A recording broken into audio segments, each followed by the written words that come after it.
సగటు ప్రేక్షకుడికి ఎంత చేరువైతే సినిమా అంత పెద్ద హిట్ అయినట్టు అనే మాటకి ఇక వాల్యూ ఇవ్వాలా వద్దా?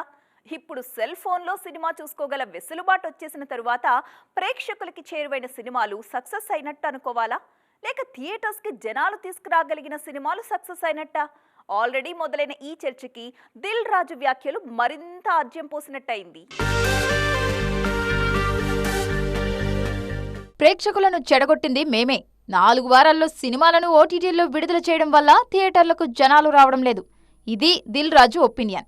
సినిమా అత్యంత అద్భుతం అని మౌత్ టాక్ తెచ్చుకున్న విజువల్ వండర్ అయితేనో, లేకుంటే అభిమాన హీరో సినిమా అయితేనో థియేటర్లకు కదలాలనుకుంటున్నారు ప్రేక్షకులు.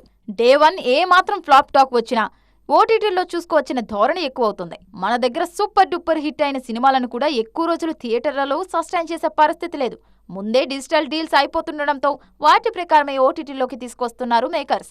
ఓటీటీలోకి త్వరగా రాకుండా హిట్ సినిమాలనే సస్టైన్ చేయడం కష్టతరంగా మారుతుంటే ఫ్లాప్ సినిమాల గురించి ప్రస్తావించడం వృధా అనే టాక్ వినిపిస్తోంది. ఓటీటీల డీలింగ్స్ మన దగ్గర ఉన్నట్టే పొరుగు ఇండస్ట్రీలోనూ ఉన్నాయా?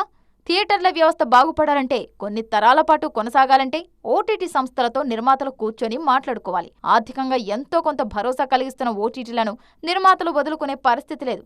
అలాంటప్పుడు తమిళ, మలయాళ ఇండస్ట్రీలు ఈ విషయాల్లో ఎలా వ్యవహరిస్తున్నాయో ఓసారి పరిశీలించాలన్నది విశ్లేషకుల సలహా.